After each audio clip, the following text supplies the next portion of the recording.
ক্ষমতার মানুষ ধরে নিয়ে, অপরিচিত লোক একজন ধরে নিয়ে রাষ্ট্রের মালিক বানায় দেন, প্রেসিডেন্ট বানায় দেন, আবার সম্মানের ফুলের মালা দিয়া গলা থেকে শুরু করে পা পর্যন্ত ফুলের মালা দিয়া ভরে দেন।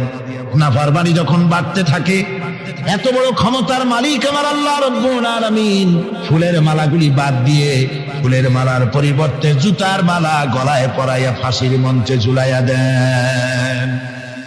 পারেন কিনা? প্রচন্ড ক্ষমতার মালিক তিনি। তিনি যদি কারো ক্ষমতা ছিনিয়ে নিবেন, এটা যদি সিদ্ধান্ত হয়, পৃথিবীর মানুষ তাকে ক্ষমতার উপরে রাখতে পারে? আর আল্লাহ যদি কাউকে ক্ষমতা দিতে চান, সেই ক্ষমতা থেকে তাকে মাহরুম কেউ করতে পারে? পারেন।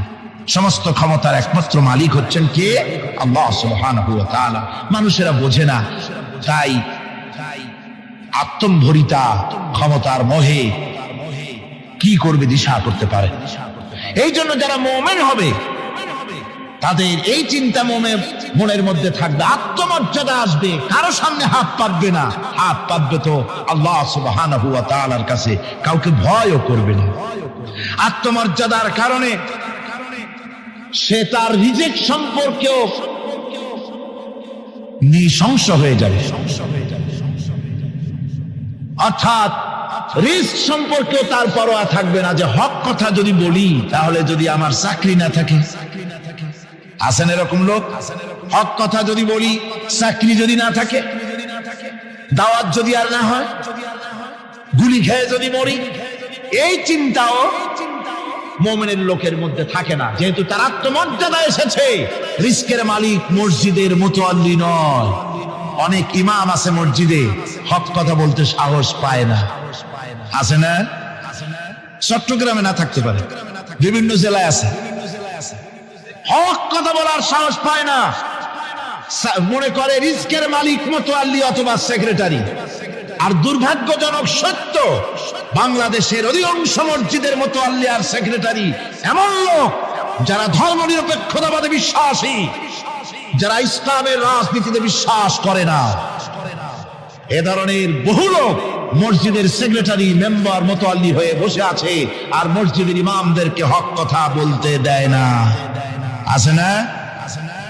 ইমাম সাহেবরা, আমি কিন্তু পাইকারি কথা বলছি না, আলহামদুলিল্লাহ যোগ্যতা সম্পন্ন ইমাম আছেন যারা কথা বলেন। আবার কিছু লোক আছে যারা ভয় পান, আমি তাদের উদ্দেশ্যে বলছি, কোরআনে কারীম বলছে রিস্কের মালিক হচ্ছেন আল্লাহ সুবহানাহু ওয়া তাআলা। তোমার রিস্কের পরোয়াটা কিসের? ইন্নাল্লাহা হুয়ার রাজ্জাকু যুল কুওয়াতিল মাতিন। রিস্কের মালিক তো আল্লাহ পাক, তার হাতেই সমস্ত রিস্ক। রিস্ক কার হাতে? বাংলাদেশ পৃথিবীর দ্বিতীয় বৃহত্তম মুসলিম দেশ। এই দেশে বসে মসজিদে কথা বলতে ভয় পায়, মুসলমানের মসজিদে বসে কথা বলতে ভয় পায়। কিন্তু ভারতের দিকে তাকান, ভারতের দিল্লির জুমা মসজিদের ইমাম আব্দুল্লাহ বুখারী, লোকটার জন্য দোয়া এসেই যায় দিল থেকে। যখন কলকাতার হাইকোর্টে কোরআনে কারীমকে ব্যান করে দেওয়ার জন্য মামলা দায়ের করা হলো, দিল্লির জুমা মসজিদের ইমাম বক্তৃতা করলেন। সেই বক্তৃতার ক্যাসেট আমার কাছে পৌঁছানো হয়েছিল। আমি বক্তৃতা যখন শুনছিলাম, আমার মনে হচ্ছিল যেন তার মুখ থেকে আগুন বর্ষণ হচ্ছে। তিনি বলতেছিলেন যে এই ভারতকে আমরা সাজাইছি, এ ভারতকে আমরা পাতা পল্লব দিয়ে, শাখা প্রশাখা দিয়ে, ফুল দিয়ে, ফল দিয়ে গোটা ভারত 850 বছর বসে আমরা সাজিয়েছি। এ ভারতের কুতুব মিনার আমার, এ ভারতের তাজমহল, শীষমহল, এ ভারতের দেওয়ানি আম, দেওয়ানি খাস, এ ভারতের যা কিছু দেখার, যা কিছু সৌন্দর্য সব মুসলমানেরা করেছে। সেই মুসলমানদের কলিজা, সেই মুসলমানদের রূহ, গোটা পৃথিবীর মুসলমানদের মহৎ, পৃথিবীর শ্রেষ্ঠ নেয়ামত আল্লাহ রাব্বুল আলামিনের আখেরি কালাম কোরআনের বিরুদ্ধে কেস হয়েছে। আব্দুল্লাহ বুখারী বলছেন, এই কোরআনের বিরুদ্ধে কোরআন ব্যান করার মতো রায় যদি ভারতের কোন জজ জজ মুখ দিয়ে উচ্চারণ করে কোরআন ব্যান করা হলো, তিনি বলছেন আমি ভারতের জুমা মসজিদের ইমাম শুধু নই, ভারতের 20 কোটি মুসলমানের ইমাম আমি। তিনি বলছেন যদি কোরআনে কারীমকে ব্যান করার রায় ঘোষণা করবে যে জজ, সে জজকে আমি পায়ের নিচে পাড়ায় ধরে বাম হাত দিয়ে তার জিহ্বাটা টেনে ছিঁড়ে ফেলে দেব। আমার দেশে ভারতের মসজিদের ভেতরে ইমামরা যে কথা বলতে সাহস পায়, আমার দেশের মসজিদের অনেক ইমাম আগে যারা একটু সাহস পেত, এখন আবার অনেকের মধ্যে কোন কোন জেলায়, চিটাগং না কিন্তু কোন কোন জেলায় সাহস একটু কমে গেছে। তার কারণ কিছু বেয়াদব রাজনীতিক তারা বলেছে মসজিদের মধ্যে রাজনীতি করতে দেওয়া হবে না। ওরা হচ্ছে বেয়াদব। জোরে বলেন ওরা কি? আরো জোরে বলেন ওই সব রাজনীতিবিদরা কি? তার কারণ হচ্ছে মসজিদে কি বলা হবে আর কি বলা হবে না তোমার মতো বেয়াদব রাজনীতিবিদের কাছ থেকে তাকে জিজ্ঞেস করবে না। এ ফয়সালা হয়েছে 1400 বছর আগে। মসজিদে কি বলতে হবে আর না হবে তা শিক্ষা দিয়েছেন জনাবে মুহাম্মদ রাসূলুল্লাহ সাল্লাল্লাহু আলাইহি ওয়াসাল্লাম। ওলামাদেরকে মসজিদে ইমামতি যারা করে তারা হচ্ছে ইমাম নেতা। তোমরা তাদের সাথে আদব করতে হবে, তারা কি বলবে আর কি বলবে না ডিকটেট করার অধিকার কারো নাই। অধিকার আছে। সুতরাং আলিমদেরকে, মুমিনদেরকে, যারা নাকি কালেমা পড়ে মুসলমান হয়, তাদের সকলের এই সাহস মনের মধ্যে আসা দরকার, ব্যক্তিত্ব আসা দরকার। কারো পরোয়া নাই, পরোয়া করব শুধুমাত্র আল্লাহ। রিস্কের মালিক তিনি। আল্লাহ রাব্বুল আলামিন বলেছেন ওয়ামা মিন দাব্বাতিন ফিল আরদি ইল্লা আলাল্লাহি রিজকুহা। এই পৃথিবীর বুকে এমন কোন বিচরণশীল জীব নাই যে জীবের রিস্কের দায়িত্ব আমি আল্লাহ আমার নিজ হাতে গ্রহণ করি নাই। সব জীবের রিস্কের চাবি আমার হাতে। কার হাতে? তাহলে ভয়টা কিসের? আপনার একটা পেট, তাই নিয়ে এত চিন্তা। অথচ এই পৃথিবীতে আল্লাহ পাক বলেন অসংখ্য প্রাণী আছে যাদের কোনো সঞ্চয় নাই। শকুনের মরা গরু অনেকগুলি ব্যাংকে জমা আছে নাকি? কবে কোথায় একটা মরা গরু পাইছে আর খোঁজ নাই, খবর নাই। ওগুলা কি না খাইয়া মরতে দেখছেন রাস্তায় পথে ঘাটে? সুবহানাল্লাহ। অসংখ্য প্রাণী এভাবে দুনিয়া আছে। আল্লাহ রাব্বুল আলামিন বলেন যাদের কোনো সঞ্চয় নাই, যারা কোনো সঞ্চয় করে না, এ ধরনের সাপগুলি, শিয়ালগুলি, বাঘগুলি, পাখিগুলি, জলচর প্রাণী, স্থলচর প্রাণী আর অন্তরিক্ষে মহাশূন্যে উড়ে বেড়ায় যে সব প্রাণী, এ ধরনের শত সহস্র কোটি কোটি প্রাণী, তারা সকাল বেলায় খালি পেট নিয়ে বেরিয়ে যায়। খালি পেট নিয়ে সকাল বেলায় বেরিয়ে গেল, আবার সন্ধ্যায় যখন বাসায় ফেরে সমস্ত প্রাণীগুলির পেট আল্লাহ রাব্বুল আলামিন ভরে দেন। সুবহানাল্লাহ।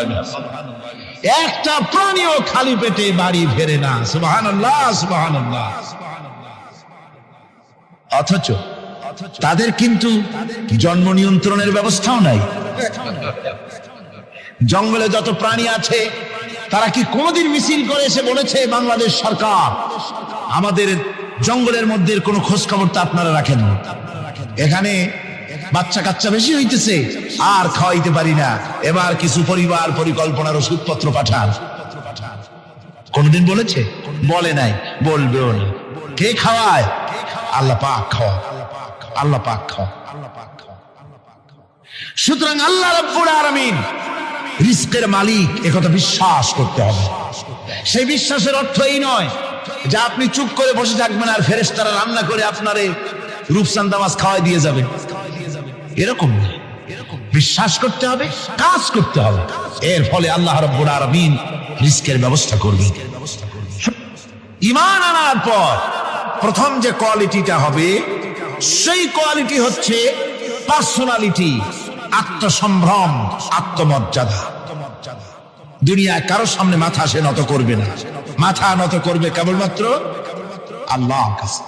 সে বিশ্বাস করবে খাইরিহি ওয়া শাররিহি মিনাল্লাহি তাআলা, ভালো মন্দ সব কার কাছ থেকে হয়? আল্লাহর কাছ থেকে হয়। সে কিছুতেই বিশ্বাস করবে না যে কোনো মাজারের কাছে গেলে, কবরের কাছে গেলে আমার তকদির পাল্টে যাবে। কোন মুমিন তা বিশ্বাস করবে না। কথা বুঝতে পেরেছেন? ভালো করার মন্দ করার সবটা মালিক আল্লাহ সুবহানাহু ওয়া তাআলা। এরপরে 2 নম্বরের যে কোয়ালিটি সৃষ্টি হবে মুমিনের মধ্যে ঈমান আনার পর, সে গুণটা হচ্ছে সে বিনয়ী হবে।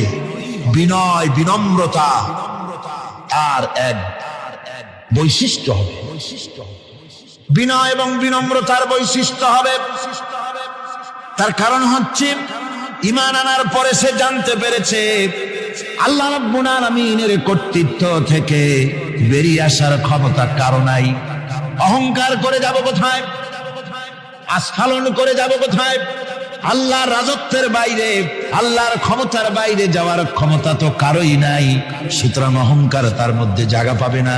আল্লাহ পাক দুনিয়ার সমস্ত মানুষের জিনকে পরিষ্কার করে বলেছেন, ইয়া মাশারাল জিন্নি ওয়াল ইনস ইন ইসতাতাতুম আন তানফুদু মিন আকতারিস সামাওয়াতি ওয়াল আরদ فانفذوا لا تنفذون إلا بسلطان। হে পৃথিবীর মানুষেরা আর জেনেরা, যদি সম্ভব হয় আমার আকাশের নিচের থেকে, জমিনের উপর থেকে বেরিয়ে যা।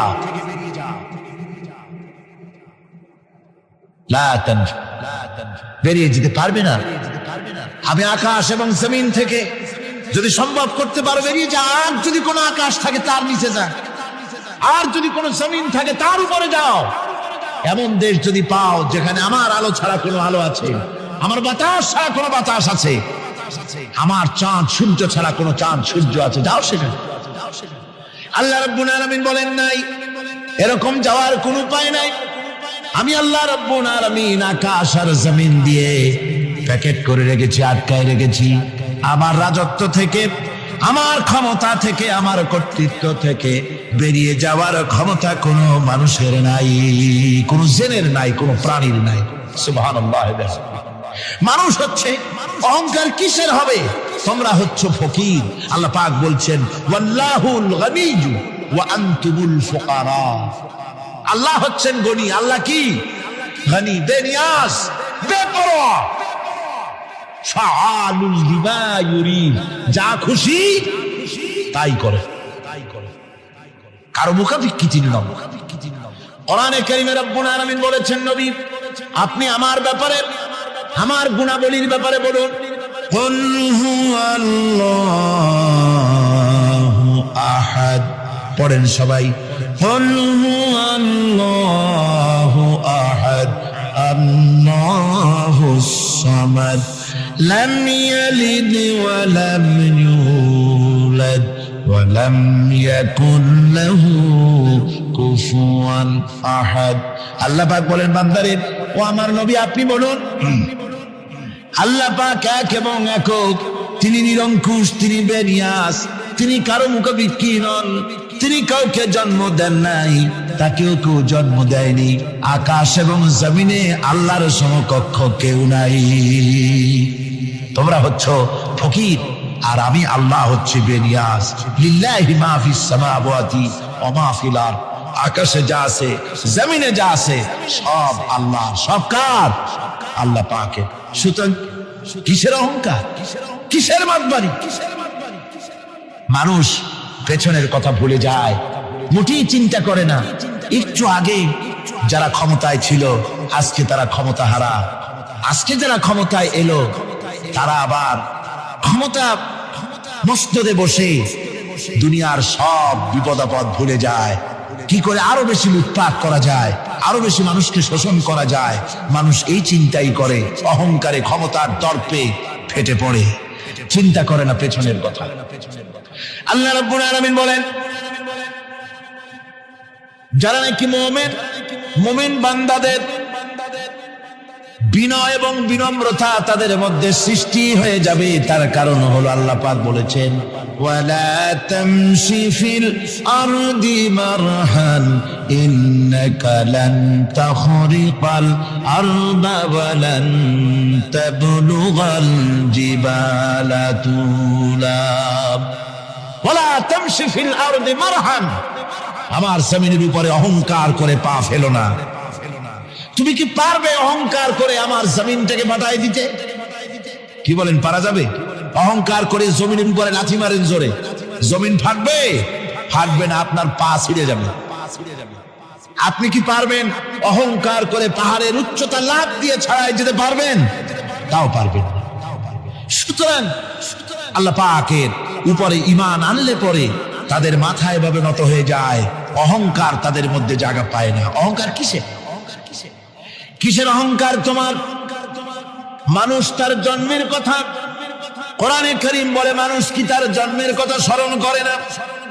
তোমার তো এমন অবস্থা ছিল, দুনিয়ায় উল্লেখযোগ্য বিষয়বস্তু হিসাবে তুমি পরিগণিত ছিলে না। তুমি হচ্ছ, তোমার জন্মের উৎস কথা হচ্ছে এক ফোঁটা নাপাক পানি, এমন নাপাক পানি যা শরীর থেকে নির্গত হলে পরে গোসল করা ওয়াজিব হয়ে যায়। এমন এক ফোঁটা নাপাক পানি যার জন্মের উৎস, তার আবার অহংকার কিসের? পৃথিবীতে অহংকার যারাই করলো আল্লাহ পাক তাদেরকে ভালো করে দেখায় দিলেন। নমরুদকে দেখায়ছেন, ফেরাউনকে দেখায়ছেন, যুগের ছোট ছোট নমরুদ ফেরাউন যেখানে যেখানে খুদে খুদে ফেরাউন হয়েছে আল্লাহ সকলকেই দেখিয়ে দিয়েছেন, দেন নাই? দেখিয়ে দিয়েছেন। সুতরাং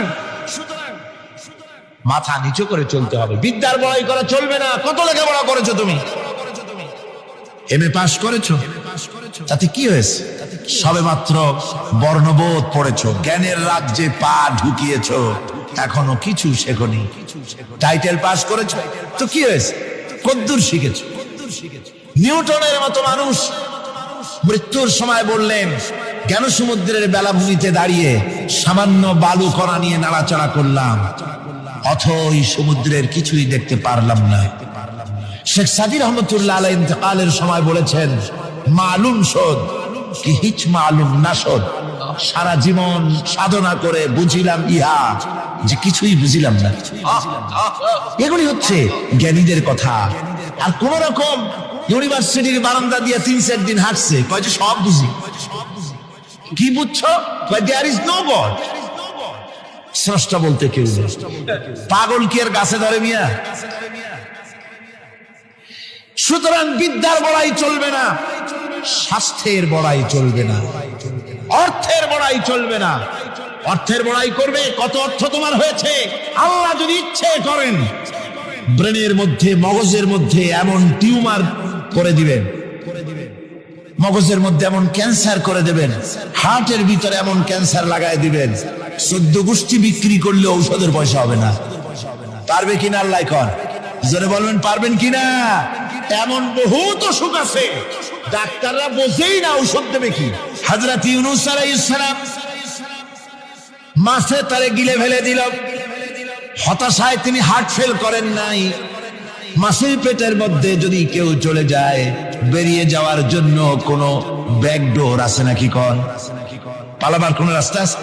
মাছের পেটের জানালা দরজা আছে কিছু? কিছুই নেই।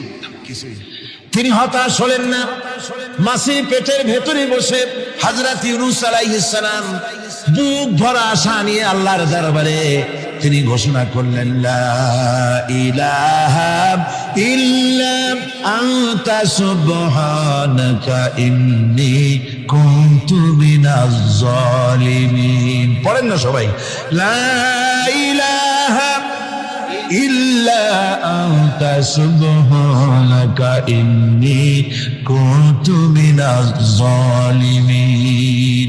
হযরত ইউনূস আলাইহিস সালাম বললেন, আল্লাহ তুমি ছাড়া কোনো ইলাহ নাই, তোমার পবিত্রতা ঘোষণা করছি, আমি জালিমদের অন্তর্ভুক্ত হয়ে গেছি। তিনি যখন চিল্লাচ্ছিলেন, মাছির পেটের ভিতরে বসে যখন কাতরুক্তি করতেছিলেন, আল্লাহ বুঝি তখন শোনেন নাই সে কথা? কি বলেন? আল্লাহ বুঝি তখন তন্দ্রায় বা নিদ্রায় ছিলেন না? আল্লাহ পাক কি ঘুমান? তন্দ্রায় যান? লা তাখুযুহু সিনাতুন ওয়ালা নাওম। আল্লাহ রাব্বুল আলামিন বলেন কোন তন্দ্রা বা নিদ্রা আল্লাহ রাব্বুল আলামিনকে স্পর্শ করে না। হযরত ইউনূস আলাইহিস সালাম যখন মাছের পেটের ভিতরে বসে চিৎকার মারলেন, আল্লাহ পাক বলেন, ইউনূস রে, তোমার ওই ডাক কেউ শোনে নাই, দুনিয়ার কোন রাজা বাদশাহ শোনে নাই, দুনিয়ার কোন বন্ধু বান্ধব তোমারও শোনে নাই, কিন্তু আমি তোমার আরশের মালিক আমি রব্বুল আলামিন শুনেছি। শুধু শুনি নাই, সঙ্গে সঙ্গে জবাব দিয়ে দিয়েছি। ফাস্তাজাবনা লাহু ওয়া নাজ্জাইনাহু মিনাল গাম্মি। পড়েন, ফাস্তাজাবনা লাহু ওয়া নাজ্জাইনাহু মিনাল গাম্মি ওয়া কাযালিকা নুজিল মুমিনিন। আল্লাহ পাক বলেন, আমি জবাব দিলাম। মাছের পেটের ভিতরে বেদনা শুরু হয়ে গেল, মাছ আর তলদেশে শুয়ে থাকতে পারলো না, সাঁতরাতে পারলো না, মাছ ভেসে উঠল উপরে। পেটের যন্ত্রণায় মাছ কিনারায় চলে এসে বমি করে দিতে পারলে যেন বাঁচি, এই অবস্থা মাছের হলো। কিনারায় চলে এলো, বমি করে ইউনূস আলাইহিস সালামকে ফেলে দিল, মাছও বাঁচলো, ইউনূস আলাইহিস সালামও বাঁচলো। আল্লাহ রাব্বুল আলামিন বলেন, মুমিনেরা শোনো, শুধু ইউনূসকে নয়, ওয়া কাযালিকা নুজিল মুমিনিন। এইভাবে করে মুমিন বান্দারা যদি আমাকে ডাকি, আমার কাছে যদি হাত ফায়লায়, আমি আল্লাহ রাব্বুল আলামিন মুমিনদের এভাবে বিপদ মুক্ত করে দেই। আল্লাহ পাক বিপদ মুক্ত করে দেন। ওয়া মান ইয়াত্তাকিল্লাহা ইয়াজআল লাহু মাখরাজা। আল্লাহকে যে ভয় করে, আল্লাহ তার জন্য রাস্তা খুলে দেন। জোরে কোন সুবহানাল্লাহ। দেখেন, ইউসুফ আলাইহিস সালাম, জুলাইখা তাকে আটকায় ফেলেছে ঘরের মধ্যে, তালা দেওয়া, খিল দেওয়া, সিটকানি মারা, পালাবার পথ নাই, চতুর্দিকে উলঙ্গ নগ্ন চিত্র। আর এই সুন্দরী যুবতী নারী জুলাইখা তার প্রেম নিবেদন করেছে হযরত ইউসুফের কাছে। যৌবনে ভরা টকবগে যৌবনের যুবক হযরত ইউসুফ আলাইহিস সালাম, সৌন্দর্যের পিরামিড, বাঁচার কোনো পথ নাই। জুলাইখার কুপ্রবৃত্তি চরিতার্থ করে দেওয়া ছাড়া। কিন্তু হযরতে ইউসুফ আলাইহিস সালাম আল্লাহ রাব্বুল আলামিনকে ডাকলেন, হতাশায় ভেঙে পড়লেন না, আল্লাহকে ভয় করলেন, আল্লাহকে ডাকলেন। আল্লাহকে ডেকে, আল্লাহকে ভয় করে তালাবদ্ধ দরজার দিকে যখন দৌড় মারলেন, রব্বুল আলামিন আপন কুদরতে দরজার তালাগুলি খুলে দিলেন। ভাইরা আমার, এভাবে করে মুমিনেরা কখনো হতাশ হয় না। ফাইন্না মাআল উসরি ইউসরা, ইন্না মাআল উসরি ইউসরা। মনে রাখতে হবে, দুঃখ কষ্টের সাথে থাকে সুযোগ সুবিধা, আর প্রত্যেক অসচ্ছলতার সাথে থাকে উদার সচ্ছলতা। এর কোনো বিপরীত কখনই হয় না। আল্লাহ রাব্বুল আলামিন এইভাবে করে মুমিনদেরকে বলেছেন যেন তারা হতাশায় ভেঙে না পড়ে। আল্লাহ পাক বলেন, বান্দা যখন আমাকে ডাকে, আমি বান্দার একদম নিকটে, তার ঘাড়ের চাইতেও নিকটে। ওয়া নাহানু আকরাবু ইলাইহি মিন হাবলিল ওয়ারিদ। আমি আমার বান্দার সারাত যে রগের উপরে তার মাথা, এর থেকেও আমি আমার বান্দার বেশি নিকটে। সুবহানাল্লাহ পড়ে। আমি তোমার কাছে, আমার কাছে মাপ চাও, যত বড় গুনাহ হোক। ওয়া ক্বালা রাব্বুকুম উদউনি আস্তাজিব লাকুম। তোমার প্রভু তোমাকে ডেকে বলেছে, আমাকে ডাকো, আমি মাফ করে দেব। সুবহানাল্লাহ। কত বড় কথা, আমাকে ডাকো, নিরাশ হয়েও না, হতাশ হয়েও না। আল্লাহর গজব বেশি না রহমত বেশি?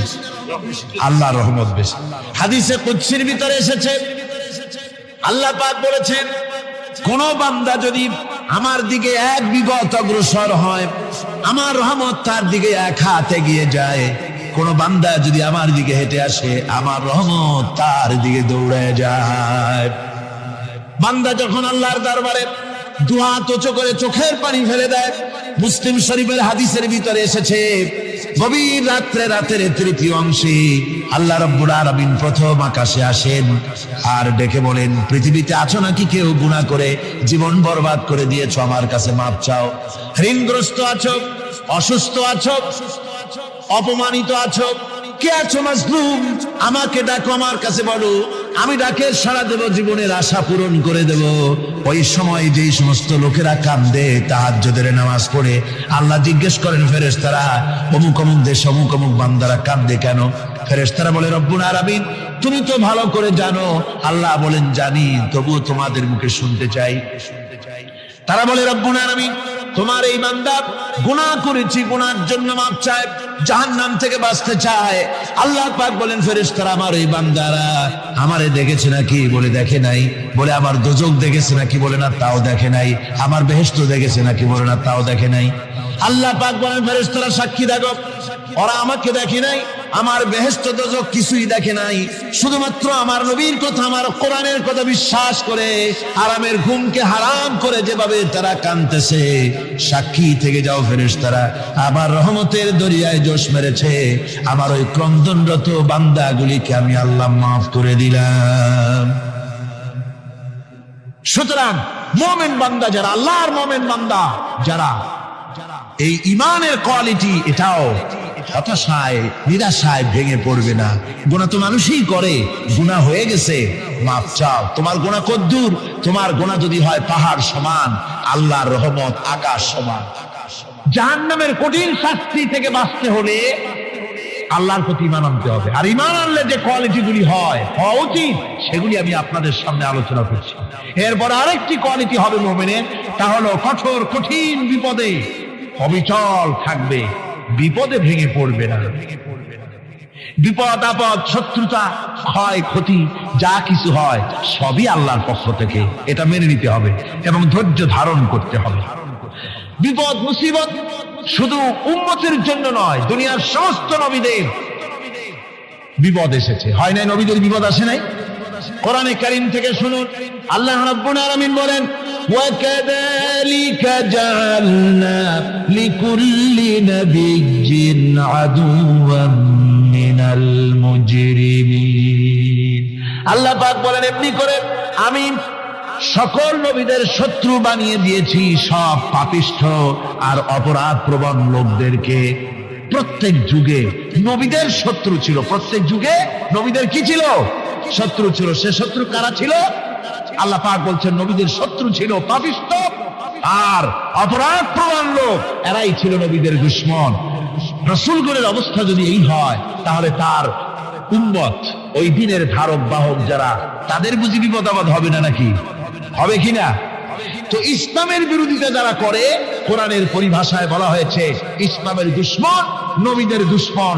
দুনিয়ার সব পাপিষ্ঠ আর অপরাধ প্রবণ লোকেরাই ইসলামের দুশমন হয়, নবীদের দুশমন হয়। আজও দেখেন, আজও তাকিয়ে দেখেন, ইসলামী আন্দোলনের বিরোধিতা যারা করে তারা পাপিষ্ঠ চরিত্রের কিনা, তাকায় দেখেন, খুঁজে দেখেন, সর্বত্র খুঁজে দেখুন, খুঁজে দেখুন।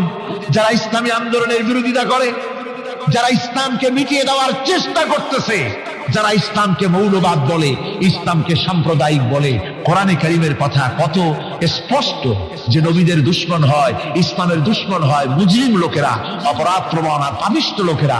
আজও আমরা দেখতে পাই এই শ্রেণীর লোকেরা পাপিষ্ঠ এবং সবচাইতে সমাজের নিকৃষ্ট ধরনের চরিত্রহীন লোক। নামাজ নাই। আপনি খুঁজে দেখেন ইসলামী আন্দোলনের বিরোধিতা যারা করছে, যারা নেতৃত্ব দিচ্ছে, নামাজ নাই, রোজা নাই, চরিত্র নাই, হজ নাই, যাকাত নাই, মদ, জুয়া, জেনা, ব্যভিচার ইত্যাদিতে লিপ্ত। চেহারা দেখলে ছেলেপেলেরা 2 গ্লাস পানি খায় ভরসে। কথা ঠিক কিনা কর? এই হলো অবস্থা। মারে কেন?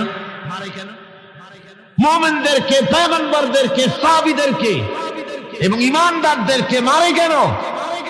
তার কারণ হচ্ছে আল্লাহ রাব্বুল আলামিন বলেছেন, ওয়া মা নাকামু মিনহুম ইল্লা আন ইউমিনু বিল্লাহিল আজিজিল হামিদ।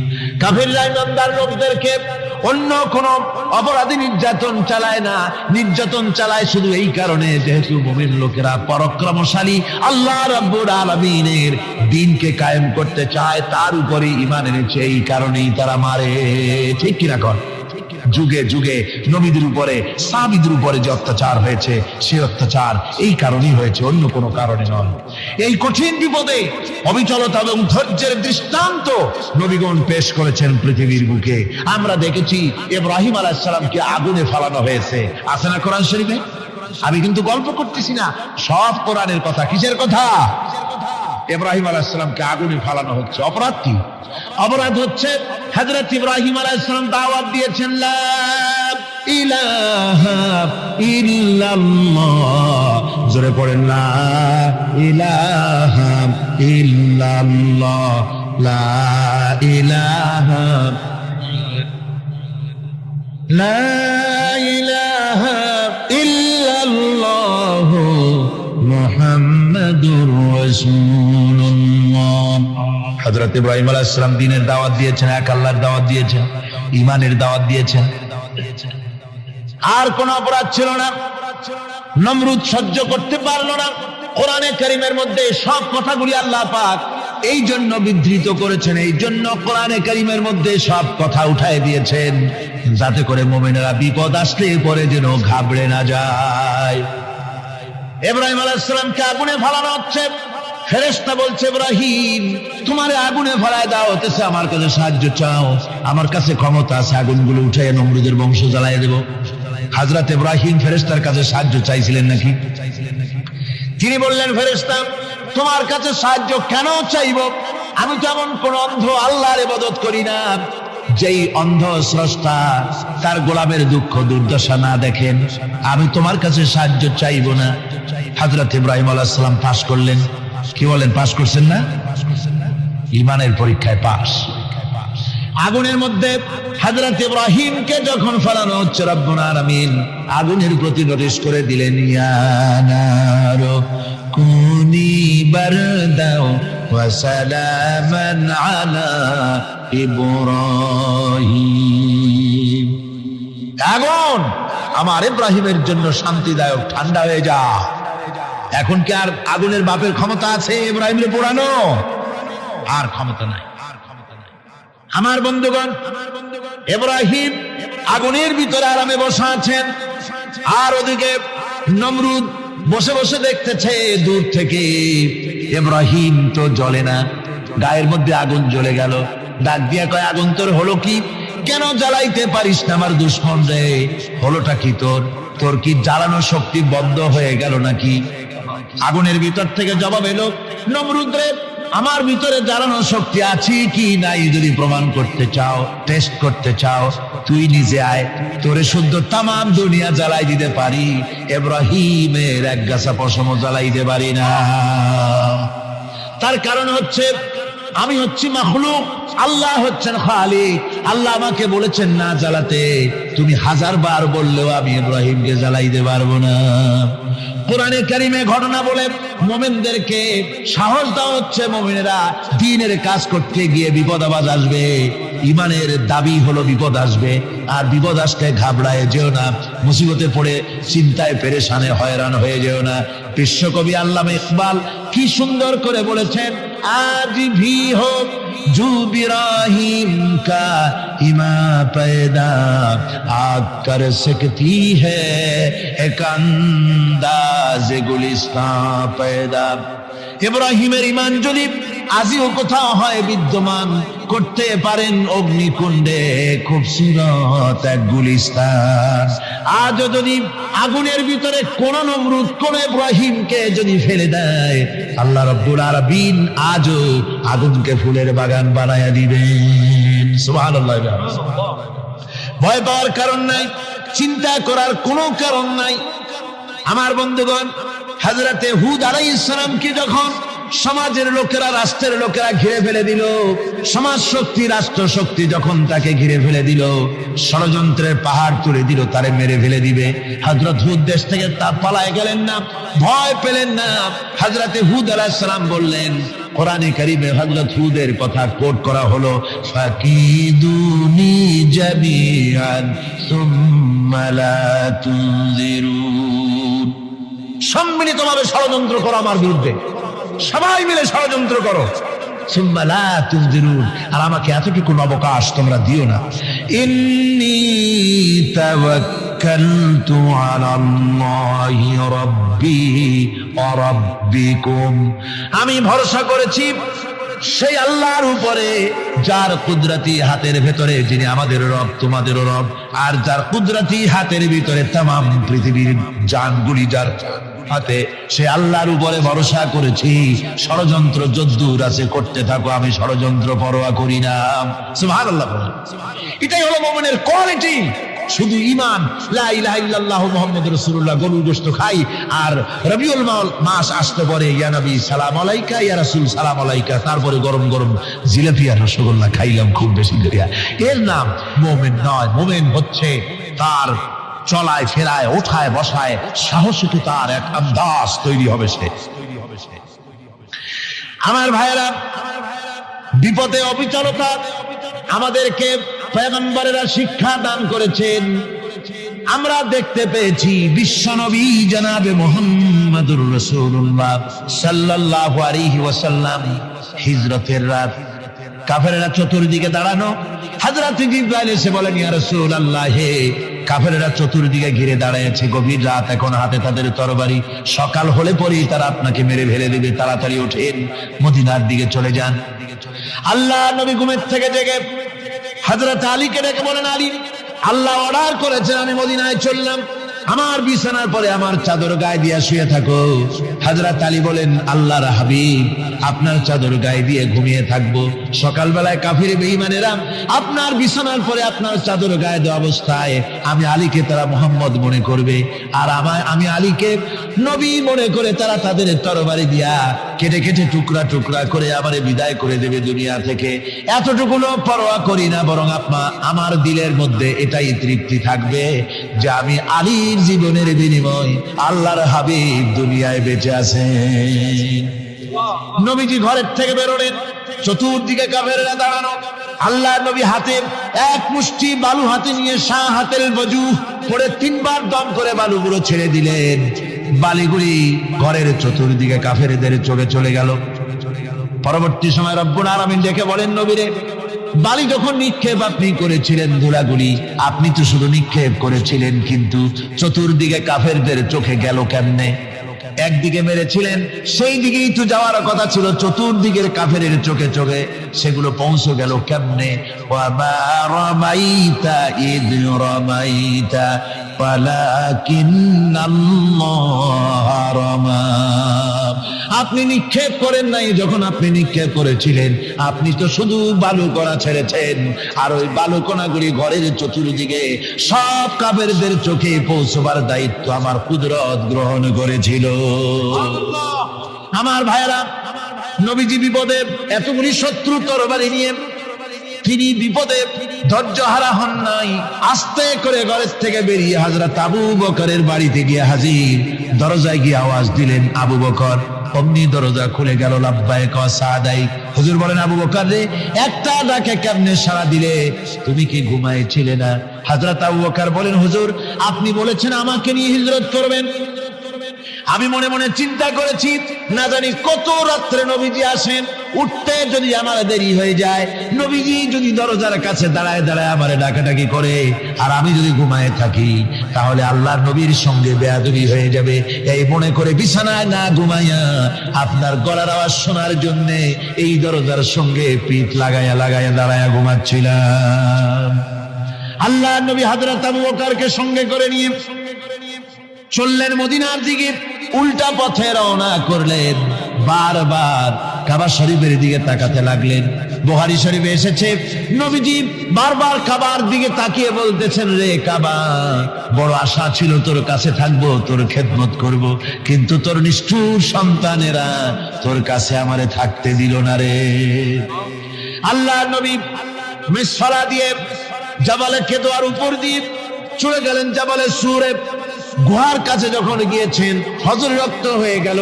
হযরত আবু বকর রাদিয়াল্লাহু তাআলা আনহু বলছেন, হুজুর, আর উপায় নাই, দিন হয়ে গেল, এখন বুঝি ধরা পড়ে যাব, ওই গুহার মধ্যে গিয়ে আশ্রয় নেই। তবে আপনি দাঁড়ান, গুহার ভিতরে পাহাড়িয়া গুহা, বিচ্ছু থাকতে পারে, সাপ থাকতে পারে, আমি আগে ঢুকি, যদি কোনো হিংস্র প্রাণী থাকে আমার উপর দিয়ে আঘাত হয়ে যাক, আল্লাহর নবী হেফাজতে থাকুন। হযরত আবু বকর রাদিয়াল্লাহু তাআলা আনহু গুহার ভিতরে নামলেন, নেমে গুহা সাফ করে হুজুরকে ডাকলেন। হুজুর তাশরীফ ফরমালেন গুহার মধ্যে। হুজুর বলেন, আবু বকর, হেঁটে হেঁটে কষ্ট হয়ে গেছে, তুমি বসো, তোমার উরুর উপরে মাথা রেখে আমি একটু ঘুমায়ে যাই। আল্লাহর হাবিব ঘুমায় গেলেন। হযরত আবু বকর লক্ষ্য করে দেখেন চতুর্দিকে অনেকগুলি গর্ত দেখা যায়। এই গর্ত থেকে সাপ আসতে পারে, বিচ্ছু আসতে পারে মনে করে নিজের গায়ের চাদর ছিঁড়ে ছিঁড়ে গর্তগুলি বন্ধ করা শুরু করে দিলেন।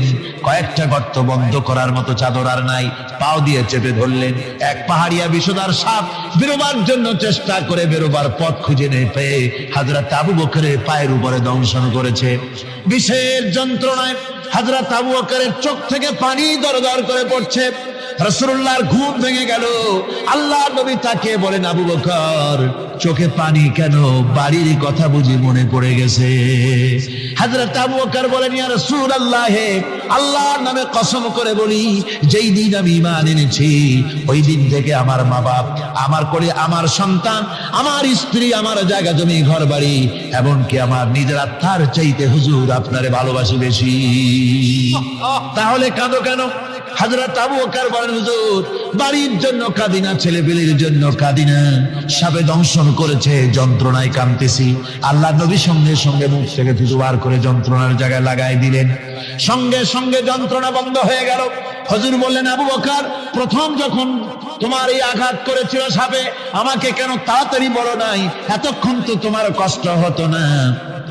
হযরত আবু বকর বলেন, ইয়া রাসূলুল্লাহ, ওটা তো সাপে কাটার যন্ত্রণা, ওই যন্ত্রণায় আমার রক্ত জ্বলতেছে, যন্ত্রণায় যন্ত্রণায় আমার কলেজাটা যদি ফেটেও যেত। আল্লাহর হাবিব আরাম ফরমাচ্ছিলেন, আমি তাকে আরামে বিঘ্ন ঘটাতে পারতাম না। আমার ভাইয়েরা, হযরতে আবু বকর হযরতে রাসূল দুজন বসে আছেন। এমনি সময় কাফের বেঈমানেরা খুঁজতে খুঁজতে জায়গা মতো এসে গেছে। একজনে বলে ভিতরে আছে, আর একজনে বলে নাই। পায়ের যদি থাকবে তাহলে মাকড়সায় জাল বুনালো কি করে? পাখি ডিম পেড়ে বসে আছে কি করে? তাদের সন্দেহ হতে লাগলো। এর মধ্যে না একজন বলে আছে আর একজন বলে নাই। হযরত আবু বকর ভয়ের চোটে কেঁদে ফেলেছেন, হুজুর আর উপায় নাই। এই যে অবস্থা, এই অবস্থার ভিতরে, এই অবস্থার ভেতরেও আল্লাহ নবী এতটুকু ঘাবড়ে যান নাই। শত্রুরা তরবারি নিয়ে এসেছে, সুযোগ পেলেই একটু তাকালেই দেখতে পাবে, তুলে মেরে ফেলে দেবে।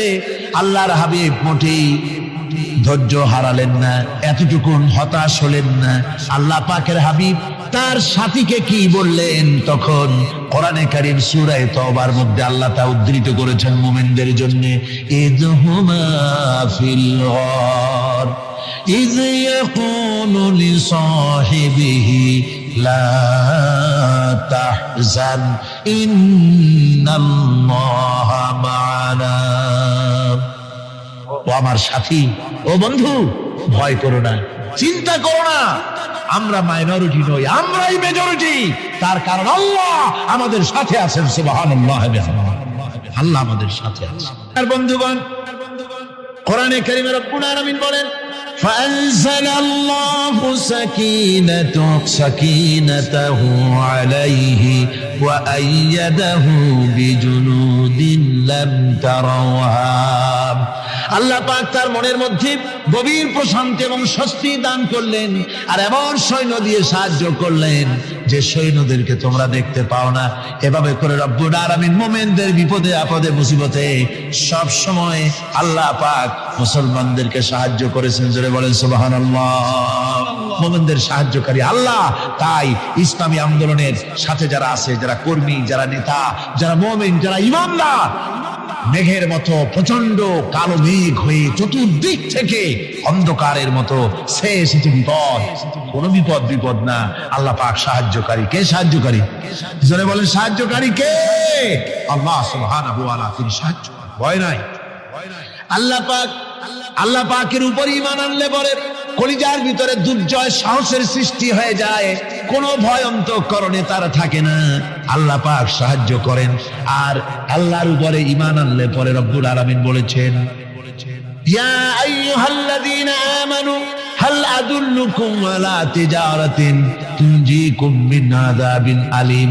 এমন একটা ব্যবসার কথা কি বলবো না, যে ব্যবসায় তোমাদেরকে জাহান্নামের আযাব থেকে বাঁচায় দেবে। তার প্রথম কাজই হলো আল্লাহর প্রতি ঈমান আনা। ঈমান আনলে পরে এই সমস্ত গুণ তৈরি হয়ে যায়। আর ঈমানে সবচাইতে উপকৃত হয় সমাজের লোকেরা, রাষ্ট্রের লোকেরা, পরিবারের লোকেরা, দেশের মানুষ উপকৃত হয় মুমিনদের দিয়ে ঈমানের কারণে। তার কারণ হলো একজন মুমিন, একজন ব্যক্তি যখন ঈমানদার হয়, মুমিন হয়ে যায়, আল্লাহর প্রতি যখন প্রগাঢ় বিশ্বাস তার এসে যায়, তখন সেই ব্যক্তি নৈতিকতার মান তার বেড়ে যায়। জোরে বলেন সুবহানাল্লাহ।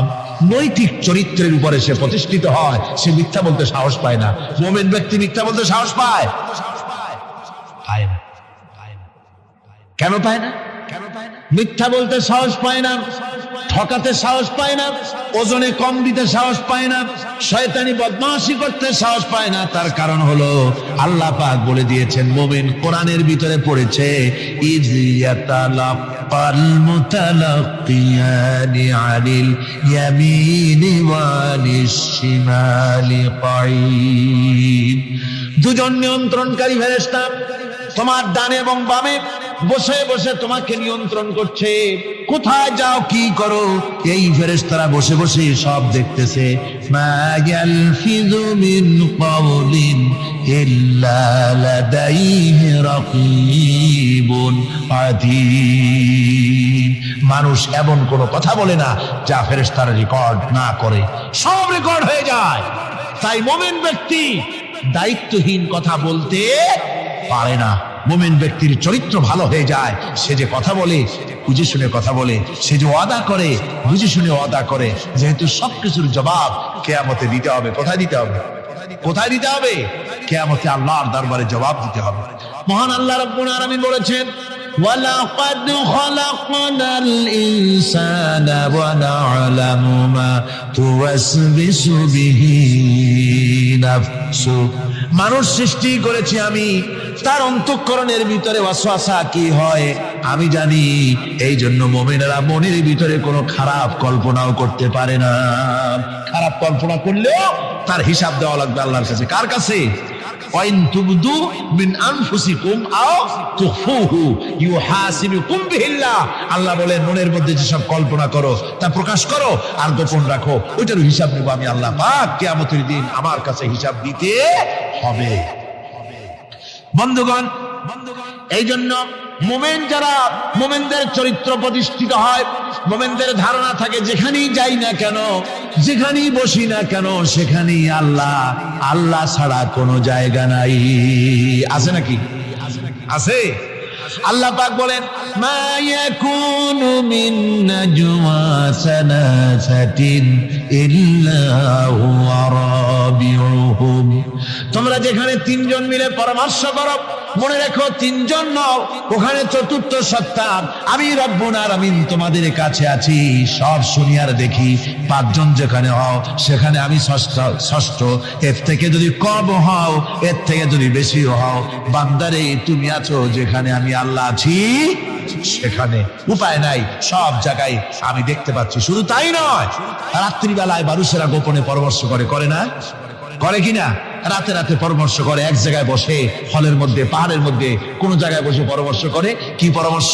ইসলামী আন্দোলনের লোকদের মারবে, কোথায় তাদের ধরবে, কোথায় তাদের অত্যাচার করবে, এই সমস্ত পরামর্শ করে। আল্লাহ পাক বলছেন, শুনুন, আল্লাহ রাব্বুল আলামিন বলেন, ওয়া হুয়া মাআহুম ইয ইউবাইতুনা মা লা ইয়ারদা মিনাল কাউল ওয়া কানা আল্লাহু বিমা তা'মালুনা মুহীতা। আল্লাহ পাক বলেন, তিনি তো ঠিক সেই সময়ও তোমাদের কাছে থাকেন যখন তোমরা নিজেদের ঘরের মধ্যে বসে, কোন এক জায়গায় বসে আল্লাহর মর্জির খেলাফ পরামর্শ করো, আল্লাহ তখনও তোমাদের কাছে থাকেন। আল্লাহর ইহাতা থেকে, আল্লাহর কর্তৃত্ব থেকে বেরিয়ে যাওয়ার কোনো উপায় নাই। সুতরাং গোপনে বলেন, প্রকাশ্যে বলেন, যেভাবেই যা কিছু করা হোক না কেন, আল্লাহর কাছে আমাদের সমস্ত অপরাধগুলি ধরা হয়ে যায়। আর এটাই হচ্ছে ঈমানের সীমা পরিসীমা। তিলকা হুদুদাল্লাহি ফালা তা'তাদুহা। তিলকা হুদুদুল্লাহ, এটাই হচ্ছে আল্লাহর সীমানা। ঈমানের এই সীমারেখা বজায় রেখে ঈমানের উপরে মজবুত করে কোন ব্যক্তি, পরিবার, সমাজ, রাষ্ট্র যদি তৈরি হয়, তাহলে সেই সমাজই শান্তি আসে, সেই সমাজই আরাম আসে, সেই রাষ্ট্র শান্তিপূর্ণ হয়, সেখানে দিন কায়েম হয়, মানুষ সুখ সমৃদ্ধি খুঁজে পায়। সর্বশেষ যে ব্যক্তি জাহান্নাম থেকে মুক্তি লাভ করবে, তাকে আল্লাহ পাক বলবেন, ফেরেশতাদেরকে বলবেন, আমার ফেরেশতারা আমার এই বান্দাকে জান্নাত এবং জাহান্নামের মাঝখানে রেখে দাও। জান্নাত এবং জাহান্নামের মাঝখানে লোকটি যখন থাকার জায়গা পাবে, সে জান্নাতের দিকে তাকায়া দেখবে আর কাঁদতে থাকবে। আল্লাহ পাক জিজ্ঞেস করবেন, বান্দারে যুগের পর যুগ ধরে জাহান্নামে কেঁদেছো, আমি রব্বুল আলামিন জাহান্নাম মাফ করে দিয়া জান্নাত জাহান্নামের মাঝখানে রেখে দিয়েছি, আযাব থেকে তো বেঁচে গেছো, এখন কান্দো কেন? লোকটি বলবে, রব্বুল আলামিন কান্দি এই কারণে, জাহান্নাম থেকে মাফ করেছো, তোমার শুকরিয়া আদায় করি। জান্নাত তো আমার কপালে নাই, কিসমতে নাই, কিন্তু জান্নাত আমি এখান থেকে দেখতে পাচ্ছি, জান্নাতের সুঘ্রাণ আমার নাকে আসতেছে, কপালে নাই যাওয়ার। আমি কাঁদি এই জন্য, তুমি যদি মেহেরবানি করে আমাকে জান্নাতের দরজার কাছে একটু দাঁড় করায় দিতা, প্রাণ ভরে তোমার জান্নাতের দৃশ্যটা একটু দেখতা। আল্লাহ পাক তার আরজি পূরণ করবেন, বলবেন যাও, ফেরেশতাদের বলবেন এর জান্নাতের দরজার কাছে দাঁড় করায় দাও। জান্নাতের দরজার কাছে দাঁড়িয়ে লোকটি আবার কান্না শুরু করবে। আল্লাহ পাক প্রশ্ন করবেন, এবার কান্দো কেন? লোকটি বলবে, রব্বুল আলামিন কান্দি এই কারণে, জান্নাতের এই দরজায় দাঁড়ায়া জান্নাতের অফুরন্ত নেয়ামত কিছুই ভালো করে দেখা যায় না, শুধু অল্প জায়গা দেখি। যদি তুমি আমারে দয়া করে জান্নাতের মাঝখানে দাঁড় করায় দিতা, চতুর্দিকে তাকায়া তাকায়া দেখা কলিজারে ঠান্ডা বানাইতাম। তবে আমি ওয়াদা করি, জান্নাতের কোন নাজ নেয়ামত, কোন ফল আমি খাবো না, ধরবো না, সইব না। একটুখানি মেহেরবানি করে মাঝখানে দাঁড় করাইয়া দাও, জান্নারে ঠান্ডা করি। আল্লাহ রব্বুল আলামিন ফেরেশতাদের বলবেন, আমার এই বান্দারে জান্নাতের মাঝখানে দাঁড় করাইয়া দে। আল্লাহর নবী বলেন, জান্নাতের মাঝখানে দাঁড়িয়ে লোকটি আগের চাইতে আরো জোরে চিৎকার মেরে কাঁদতে থাকবে। আল্লাহ পাক বলবেন, বান্দারে কি হলো তো? দরজার কাছে আসতে চেয়েছিলে, আইনা দিলাম। আবার এবার মাঝখানে আসতে চাইছো, তাও এনে দিয়েছি, আবার কান্দো কেন? লোকটি বলবে, রব্বুল আলামিন এবার কান্দি এই জন্যে, তুমি যখন দয়া করে একটিবার জান্নাতের মাঝখানে এনে আমাকে দাঁড় করায় দিয়েছো, তুমি রহমান রহিম গফুর রহিম, এই জান্নাত থেকে আবার আর বাইর করে দিও না। আল্লাহ রাব্বুল আলামিন বলবেন, ও আমার বান্দারে, আমার এই জান্নাত তোর খুব পছন্দ হয়েছে নাকি? লোকটি বলবে, রব্বুল আলামিন কলিজা ঠান্ডা হয়ে গেছে, ভাবতেও পারি নাই জান্নাত এত সুন্দর। আল্লাহ পাক বলবেন, বান্দারে এরকম একটি নয়, দুইটা নয়, তোর জন্য আমি 10টা জান্নাত এইরকম রিজার্ভ করে রাখছি। আল্লাহ পাককে ভয় করে পৃথিবীর সমস্ত পাপ থেকে যারা নিজেকে রক্ষা করবে, আল্লাহ তাদের জন্য এই জান্নাত রেখে দিয়েছেন। সে জান্নাতের রিসিপশন আপনারা আন্দাজ করতে পারবেন না, রিসিপশন কারে কয়? কি এর প্রধানমন্ত্রী আর প্রেসিডেন্ট 4-5টা পুলিশ আর আর্মি আসে একটা ছট করে সেলুট মারলো, বাস হয়ে গেল, এরকম না। জান্নাতীদেরকে রিসিপশন দেওয়া হবে। জান্নাতীরা যখন আল্লাহর হুকুমে জান্নাতের দিকে যেতে লাগবে, আর যখন জান্নাতের কাছে চলে যাবে, আল্লাহ রাব্বুল আলামিন শোনায় দিচ্ছেন, হাত্তা ইযা জাউহা ফুতিহাত আবওয়াবুহা ওয়া ক্বালা লাহুম খাযানাতুহা সালামুন আলাইকুম তিবতুম ফাদখুলুহা খালিদিন। সুবহানাল্লাহ। জান্নাতীরা যখন জান্নাতে প্রবেশ করার দরজার মুখোমুখি হবে, তার রক্ষীগণ তখন বলবে, সালামুন আলাইকুম, আল্লাহর শান্তি তোমাদের উপরে বর্ষিত হোক। সুবহানাল্লাহ। দুনিয়ার টাটকা সুখগুলি 2 পা দিয়ে ঠেলে দিয়েছ, টাটকা সুখগুলি গ্রহণ করো নাই, হারাম খাও নাই, আল্লাহ দ্বীন কায়েমের জন্য রক্ত দিয়েছো, জীবন দিয়েছো, কষ্ট করেছো, আল্লাহকে ভয় করেছো। আমাদের সালাম গ্রহণ করো, জান্নাতের মধ্যে ঢুকে যাও চিরকালের জন্য। সুবহানাল্লাহ। আর বাইরে হওয়া লাগবে না। চিরকাল এই জান্নাতের মধ্যে তোমরা বসবাস করতে পারবে। আল্লাহ রাব্বুল আলামিনের ফেরেশতারা বলে দিবে। জান্নাতের মধ্যে আল্লাহ পাক হুরদের সঙ্গে জান্নাতীদের বিয়ের ব্যবস্থা করে দিবেন।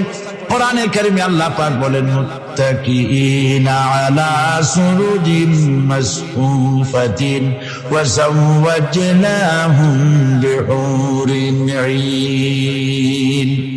সামনাসামনি ভাবে সাজানো সারি সারি আসন সমূহের উপর তারা ঠেস লাগায় বসে থাকবে, আর আল্লাহ রাব্বুল আলামিন হুরদের সাথে জান্নাতীদের বিয়ের ব্যবস্থা করে দিবেন। যেসব হুরের সঙ্গে বিয়ে হবে তাদের আল্লাহ পাক বিবরণ দিচ্ছেন কি রকম হবে তারা। লাম ইয়াতমিসহুন্না ইনসুন ওয়ালা জান। এর পূর্বে জিন এবং ইনসান এদেরকে কেউ স্পর্শ করে না। কিরকম তারা? কাআন্নাহুন্নাল ইয়াকুতু ওয়াল মারজান।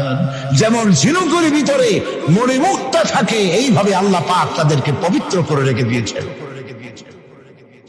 আমার প্রিয় ভাইরা, আল্লাহ রাব্বুল আলামিন কোরআনে কারীমের ভিতরে বলেছেন, ফাবিআইয়ি আলা'i রাব্বিকুমা তুকাযযিবান। জান্নাত দান করে আল্লাহ পাক এবার জান্নাতীদেরকে সম্বোধন করে বলবেন, ইয়া ইবাদি লা খাউফুন আলাইকুমুল ইয়াওমা ওয়ালা আনতুম তাহজানুন। হে আমার বান্দারা, লা খাউফুন আলাইকুমুল ইয়াওম, আজ আর কোনো ভয় নাই। সুবহানাল্লাহ, সুবহানাল্লাহ। আজ আর কোনো ভয় নাই, কোনো চিন্তাও নাই, আরামে এই জান্নাতের মধ্যে বসবাস করো। এরপরে আল্লাহ পাক জিজ্ঞেস করবেন, ও আমার জান্নাতীরা, আমি যেসব ওয়াদা করছিলাম আমার ওয়াদা মোতাবেক সমস্ত নিয়ামত পেয়েছো? তারা বলবে, হ্যাঁ পেয়েছি। সব নিয়ামত আপনার ওয়াদা মোতাবেক সব পেয়েছি। আল্লাহ রাব্বুল আলামিন বলবেন, সব পাও নাই, ওয়ালাদাইনা মাজিদ, আমার কাছে আরো বেশি আছে। সুবহানাল্লাহ, আমার কাছে আরো বেশি আছে। জান্নাতীরা বুঝবে না সে আরো বেশিটা কি, এর থেকে আর বেশি কি। প্রিয় ভাই সব, নবী করিম সাল্লাল্লাহু আলাইহি সাল্লাম বলেছেন, জান্নাতের সুখ আর শান্তি কোন চোখ নাই যা দেখেছে, যা কোন অন্তঃকরণ নাই যা কল্পনা করতে পেরেছে। এই জান্নাত মুত্তাকীদের জন্য আল্লাহ রাখছেন। সুবহানাল্লাহ। জান্নাতীরা ভাবতেও পারবে না সেই নিয়ামতগুলি কি। প্রিয় ভাই সব, সেই মুহূর্তে আল্লাহর নবী মুহাম্মদ রাসূলুল্লাহ সাল্লাল্লাহু আলাইহি ওয়াসাল্লাম বলবেন, রব্বুল আলামিন, আমার উম্মতেরা জান্নাতীরা বুঝতে পারে নাই আপনার কাছে কি নিয়ামত আরো বেশি আছে। আমার এই উম্মতেরা জান্নাতীরা আপনার ওয়াদা মোতাবেক সব পেয়েছে, কিন্তু একটি জিনিস এখনো তাদের কিসমতে হয় নাই। সেই জিনিসটা হলো, যারা তার রবকে না দেখে শুধু কোরআন আর হাদিসের কথা শুনে আরবের ঘুম হারাম করে তাহাজ্জুদের নামাজ আদায় করেছিল, চোখের পানি ফেলেছিল, যারা জান্নাত দেখে নাই, জাহান্নাম দেখে নাই, আপনাকে ভয় করে যারা জীবন পরিচালনা করেছিল, যারা আপনাকে দেখে নাই, না দেখে শুধু কোরআন হাদিস বিশ্বাস করে যারা অকাতরে নিজেদের জীবন বিলায় দিয়েছিল, এই জান্নাতীরা এখন পর্যন্ত তার রবকে দেখতে পারে নাই। আল্লাহ রাব্বুল আলামিন তার সামনে থেকে ৭০,০০০ পর্দা সরে যাবে। আল্লাহ পাক বান্দাদের আরজি পুরা করার জন্য জান্নাতীদের সামনে তিনি জালোয়া ফরোজ হবে। কোরআন শরীফের ভিতরে আল্লাহ পাক বলে, জান্নাতীরা তারা আল্লাহর দিকে, জান্নাতীরা তার রবের দিকে তাকিয়ে থাকবে, আর রব তার বান্দাদের দিকে তাকায়া থাকবে। প্রাণ ভরে জান্নাতীরা রবকে দেখবে। সুবহানাল্লাহ, আল্লাহ পাককে দেখবে। প্রাণ খুলে আজ দোয়া করি, রব্বুল আলামিন জান্নাতের যেই পরিবেশে, যেই জায়গায় তুমি দয়া করে তোমার গোলামদেরকে তুমি নিজেই দর্শন দিবে, দেখা দিবে। মনিব গো, ও আমাদের রব, আজ এই বিশাল জনসমুদ্র নিয়ে তোমার দরবারে আবেগ ভরা কণ্ঠে বলি, যে অনুষ্ঠানটি তুমি এমন মুবারক অনুষ্ঠান করবে যেখানে তুমি জান্নাতীদেরকে দেখা দিবে, ওই জান্নাতের ওই অনুষ্ঠানের কোন একটি কোনায় কানায় আমাদেরকেও দাঁড় করাইয়া দেখান তো।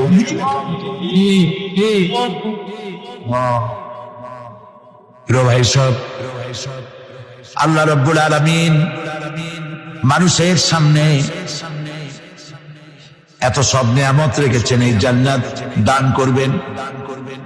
এরপরে আল্লাহ রাব্বুল আলামিন কোরআনে কারীমের মধ্যে বলেছেন, রব্বিস সামাওয়াতি ওয়াল আরদি ওয়া মা বাইনাহুমার রাহমানি লা ইয়ামলিকুনা মিনহু খিতাবা। এসব পুরস্কার রয়েছে তোমাদের সেই রবের পক্ষ থেকে যিনি আকাশ আর জমিনের মালিক। সুবহানাল্লাহ বলবেন না? যার সামনে কথা বলার ক্ষমতা কারো হবে না। এটি একটি মারাত্মক কথা। কিয়ামতের দিন আল্লাহর দরবারে কেউ কথা বলতে পারবে না আল্লাহর নির্দেশ ছাড়া। একটি আকীদা পরিষ্কার করে নিয়ে যান আপনাদের। সে আকীদাটা এভাবে পরিষ্কার করুন, কোন পীর সাহেব, কোন খাজা বাবা, কোন মাওলানা, কোন মুহাদ্দিস, কোন বুজুর্গ আপনাকে সুপারিশ করতে পারবে না যদি না আল্লাহ পাক তাকে কথা বলার তৌফিক না দেয়। মনে থাকবে এটা?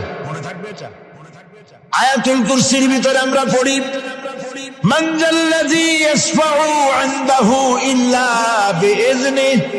আল্লাহ পাক বলেছেন কিয়ামতের দিন আল্লাহর দরবারে কার সাহস আছে কথা বলতে পারে? মান যাল্লাযী ইয়াশফাউ ইনদাহু ইল্লা বিইজনিহি। আল্লাহর ওয়াদা ছাড়া, হুকুম ছাড়া আল্লাহর সামনে কথা বলার সেদিন কেউ থাকবে না। সুবহানাল্লাহ। কেউ কথা বলতে পারবে না।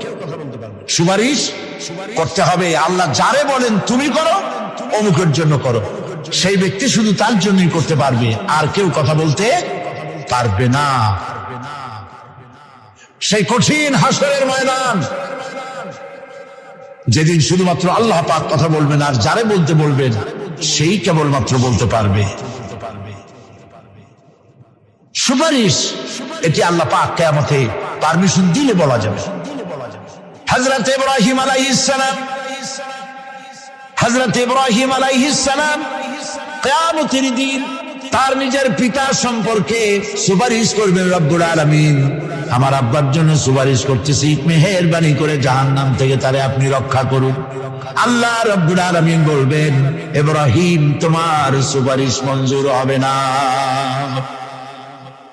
প্রিয় ভাই সব একটু মাথা খাটান, চিন্তা করেন। জাতির পিতা কে? জাতির পিতা চিল্লায় বলুন, কলিজা সাফ করে ফেলুন। মুসলমানদের জাতির পিতা হাবিজাবি কেউ হতে পারে না। মিল্লাতা আবিকুম ইব্রাহিম। ইব্রাহিম আলাইহিস সালাম এই মিল্লাতের পিতা। সুবহানাল্লাহ। হযরত ইব্রাহিম আলাইহিস সালাম কিয়ামতের দিন বলবেন, আল্লাহ আমার আব্বার জন্য সুপারিশ করছি। আল্লাহ পাক বলবেন মঞ্জুর হবে না। আজর তোমার পিতা হতে পারে, কিন্তু আমার খলিলকে আগুনে ঢালার জন্য নমরুদকে সে সহযোগিতা করেছে, আমি তোমার পিতাকে ক্ষমা করব না।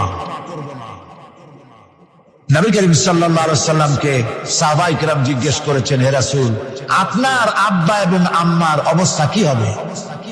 নবী করিম সাল্লাল্লাহু আলাইহি ওয়াসাল্লাম কেঁদে ফেলেছেন, সাফ বলেছেন আমি তাদের কোনো উপকারে আসব না। আল্লাহু আকবার। আপনি মনে করছেন নাকি যে ইয়া নবী সালাম আলাইকা বলি অমনি নবী সুপারিশ পাবেন? এত সহজ। কতগুলা রসগোল্লা খাইলেন আর বড় একটা মিছিল করলেন, আর অমনি চলে যাবেন। পৃথিবীর সব মানুষ, সাহাবায়ে কেরাম বাদ দেন, পৃথিবীর সমস্ত মানুষ একত্রিত হয়ে আবু তালেব রাসূলুল্লাহকে যে ভালোবেসেছেন, ওর 1000 ভাগের 1 ভাগও সারা দুনিয়ার মানুষ রাসূলুল্লাহকে ভালোবাসতে পারবে? পারবে? নিজের ছেলে আলীকে, আলী রাদিয়াল্লাহু তাআলা আনহুকে আলাদা বিছানায় শোয়াইয়া, ছোট্ট মানুষ হযরত আলী আলাদা জায়গায় রাখিয়া মুহাম্মদুর রাসূলুল্লাহ সাল্লাল্লাহু আলাইহি ওয়াসাল্লাম এতিম মানুষ তারে কলিজার সাথে বুকের মধ্যে আশ্রয় দিয়ে আগলে রেখেছেন বুক করে।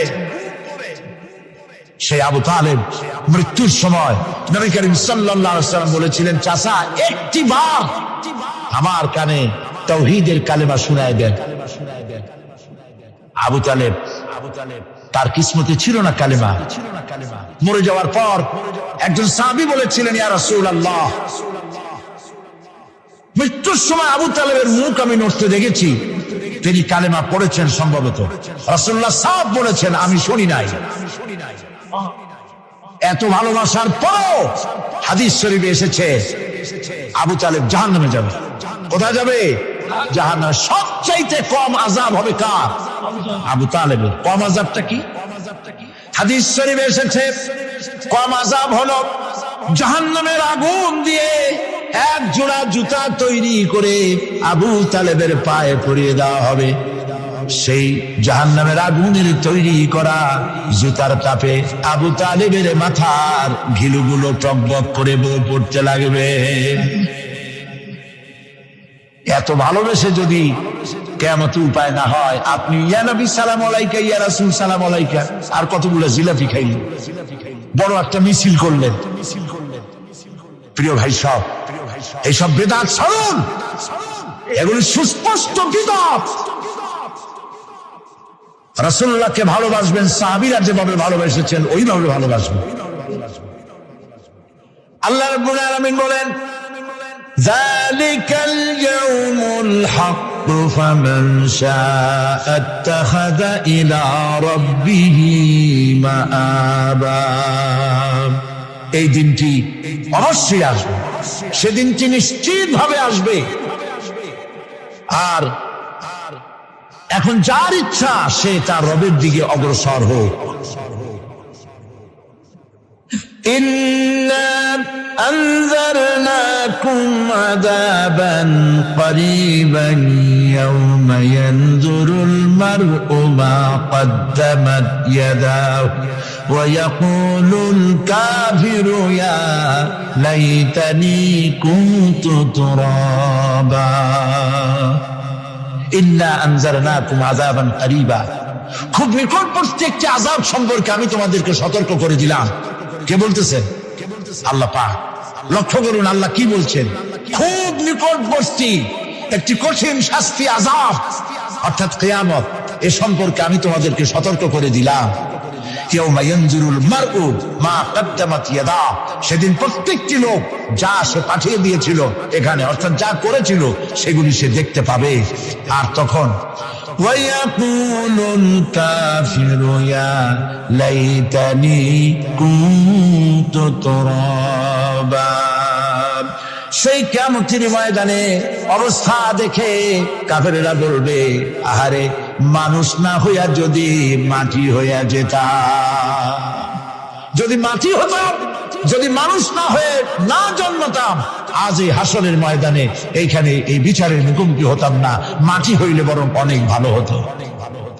এই পৃথিবীতে আমরা এসেছি, চলে যাব, যাওয়ার আগে এই কোরআন একটি বিশাল জনগোষ্ঠী এমন বানাতে চেয়েছে যে জনগোষ্ঠী এই কোরআন দিয়ে একটি বিশাল সমাজ গড়বে, রাষ্ট্র গড়বে, এমন রাষ্ট্র গড়বে যেই রাষ্ট্রে দুঃখ থাকবে না, অশান্তি থাকবে না, যেখানে সুখ থাকবে, সমৃদ্ধি থাকবে, আর কিয়ামতের দিন আল্লাহর জান্নাতে তারা চলে যাবে। তেমন একটি সমাজ কি আমরা চাই? সবাই বলেন, সেরকম একটি সমাজ কি আমরা চাই? প্রিয় ভাই সব, কিয়ামতের দিন আমরা যেতে চাই জান্নাতে। কোথায় যেতে চাই বলেন? জোরে বলেন। এই জান্নাতে যাওয়ার জন্য, এই জান্নাতে যাওয়ার জন্য 2টা কাজ করতে হবে। কয়টা কাজ? আল্লাহ রাব্বুল আলামিন বলেন, فمن كان يرجو لقاء ربه فليعمل عملا صالحا ولا يشرك بعبادة ربه أحدا আল্লাহ পাক বলেন, যে বাজারা আমার সঙ্গে দেখা করতে চায় কিয়ামতে, দুইটা কাজ করা লাগবে। বলেন কয়টা কাজ? একটা হলো নেক আমল। কি আমল বলেন? নেক আমল। নেক আমল কারে বলে? নেক আমল করতে হলে আবার দুইটা শর্ত লাগে। এক নম্বরে কাজটা করতে হবে আল্লাহরে খুশি করার জন্য। কারে খুশি করার জন্য? একটা মাদ্রাসা বানাইছি যাতে লোকেরা বলে যে বড় একটা মাদ্রাসা বানাইছে, এই জন্য মাদ্রাসা বানাবেন, মসজিদ বানাবেন, হসপিটাল বানাবেন, যা কিছু করেন নিয়ত হবে আল্লাহকে খুশি করা। নিয়ত হবে কারে খুশি করা? আল্লাহ পাককে খুশি করা। এই হলো নেক আমলের প্রথম শর্ত, কাজ হবে আল্লাহকে খুশি করার জন্য। দুই নম্বরে কাজটি হতে হবে সুন্নতে নববী সাল্লাল্লাহু আলাইহি ওয়াসাল্লামের উপরে। মনে থাকবে, দাড়ি রাখবো। কেন রাখবো? রাসূলের সুন্নাত। রাখবো কারে খুশি করার জন্য? আল্লাহকে খুশি করার জন্য। রাখবো কার মতো? রবীন্দ্রনাথের মতো, কার্ল মার্কসের মতো, কবির মতো নয়। রাখতে হবে কার মতো? নবীর মতো। বুঝে নেন, কাজটা হতে হবে আল্লাহকে খুশি করার জন্য। দুই নম্বরে কাজটা হতে হবে সুন্নতে নববী সাল্লাল্লাহু আলাইহি ওয়াসাল্লামের উপরে হতে হবে। তাহলে এই হলো এক নম্বর। জান্নাতে যাওয়ার জন্য, আল্লাহর সাথে দেখা করার জন্য এক নম্বরের কাজ হলো নেক আমল। বলেন এক নম্বরের কাজ কি? দুই নম্বরের কাজ ولا يشرك بعبادة ربه أحدا। আল্লাহ রাব্বুল আলামিনের ইবাদতের সাথে কাউকে শরীক স্থাপন করা যাবে না। আমরা যারা মুসলমান, অধিকাংশ মুসলমান শিরকের ভিতরে মুবতলা হয়ে আছে। বিশ্বাস করেন কিনা বলেন? কাফেররা তো মুশরিক আছেই, ওরা তো মুশরিক আছেই, কিন্তু আমরা মুসলমানেরা আমাদের আমলের মধ্যে আমাদের অজান্তে সবের নিয়তে অনেক শিরক আমরা করে বসি। নাউজুবিল্লাহ। বলেন নাউজুবিল্লাহ। এই জন্য আমি বারবার সতর্ক করি, নিজেকেও করি, আপনাদেরকেও করি। এই কারণে করি, শিরকের গুনাহ আল্লাহ মাফ করবেন না। ইন্না শিরকা লাযুলমুন আযীম। শিরক মস্ত বড় অপরাধ, জুলম, আল্লাহ মাফ করবেন না। আল্লাহর কাছে কান্দে কান্দে মাফ চাওয়া লাগবে যে আল্লাহ শিরক থেকে আমাকে রক্ষা করো, বাঁচাও। অনেক গোপন শিরক আছে। মাজারে যান, পীর সাহেবের কাছে যান, মনে যদি নিয়ত থাকে উনি ফু দিলে আমি ভালো হবই, উনি তাবিজ দিলে আমার বাচ্চা হবেই, উনি আমারে দয়া করলেই আমার ব্যবসায় উন্নতি হবেই, এইটার নাম শিরক। এটার নাম কি? ওয়াইজা সাআলতা ফাসআলিল্লাহ ওয়াইজা ইসতাআনতা ফাসতাইন বিল্লাহ। যা বলার আল্লাহরে বলো, আর যা চাওয়ার কার কাছে চাও? চিল্লায় বলেন। কলিজাটাকে পরিষ্কার করে দেন আজকের মাহফিলে। এই কলিজায় কারো প্রতি কোনো ভয় রাখবো না আল্লাহ ছাড়া। ভয় করবো কারে বলেন? মহব্বত আল্লাহ ছাড়া, এত বেশি মহব্বত আর কাউকে করবো না। আল্লাহ তাআলা আমাদের কলিজায় তোমার ভয় এবং মহব্বত দিয়া ভরে দাও। রাসূলের মহব্বত দিয়ে আমাদের দিলকে ভরে দাও। বিশ্বাস করুন ভাই সাহেব, কোরআন শরীফ আমার সামনে, বিশ্বাস করুন। দেশি পীর, বিদেশি পীর, খাজা বাবা দেশি এবং বিদেশি, কেউ আপনার ভাগ্য বদলাই দিতে পারবে না। এই পিছনে দৌড়ায় দৌড়ায় কোনো লাভ নাই। এতক্ষণ মসজিদের ভেতরে বসে আল্লাহর কাছে কাঁদেন। ওয়াকালা রাব্বুকুম উদউনি আস্তাজিব লাকুম। তোমার রব বলেছে আমারে ডাকো, আমি ডাকের সাড়া দিয়ে দেব। সুবহানাল্লাহ। আর আল্লাহ বলেছেন আমার ইবাদতের সাথে কাউকে শরীক করবে না। আলাইসাল্লাহু বিকাফিন আবদা। আল্লাহ প্রশ্ন করছেন, আলাইসাল্লাহু বিকাফিন আবদা, আমি কি আমার বান্দার জন্য যথেষ্ট নই? চিল্লায় বলুন অবশ্যই যথেষ্ট। আবার বলেন অবশ্যই যথেষ্ট। ربنا ظلمنا أنفسنا وإن لم تغفر لنا وترحمنا لنكونن من الخاسرين ربنا لا تزغ قلوبنا بعد إذ هديتنا وهب لنا من لدنك رحمة إنك أنت الوهاب أي الله تعالى হাজার হাজার মুসলমান নরনারী ঠান্ডাকে উপেক্ষা করে তোমার দ্বীনের কথা শোনার জন্য, কোরআনে কারীমের কথা শোনার জন্য এই মাঠে এসে হাজির হয়েছে। আল্লাহ তুমি দয়া করে মেহেরবানি করে আলোচনার সওয়াবটুকু হুজুরে পুর নূর সাল্লাল্লাহু আলাইহি ওয়াসাল্লামের রূহ মোবারকে পৌঁছে দাও। রব্বুল আলামিন আমাদের মধ্য থেকে তাদের মা বাপ দুনিয়া থেকে জন্মের মতো বিদায় হয়ে গেছে। আল্লাহ কবরে যদি আযাব থাকে দয়া করে আযাব মাফ করে দাও। আল্লাহ আমাদের মা বাপের উপরে তোমার রহমত নাজিল করো। রব্বিরহামহুমা কামা রাব্বায়ানি সগীরা রব্বিরহামহুমা কামা রাব্বায়ানি সগীরা। হে আল্লাহ রাব্বুল আলামিন এই মাহফিলে যত লোক আছি আমরা, কার কোন ব্যাধি আছে, রোগ আছে, আমরা তুমি ভালো করে জানো। আমাদের প্রত্যেকের ব্যাধিকে তুমি শিফায়ে আজলা দান করে দাও। اللهم حبب إلينا الإيمان وزينه في قلوبنا وكره إلينا الكفر والفسوق والعصيان واجعلنا من الراشدين ربنا تقبل منا إنك أنت السميع العليم وتب علينا إنك أنت التواب الرحيم سبحان ربك رب العزة عما يصفون وسلام على المرسلين الحمد لله رب العالمين واجعل آخر كلمتنا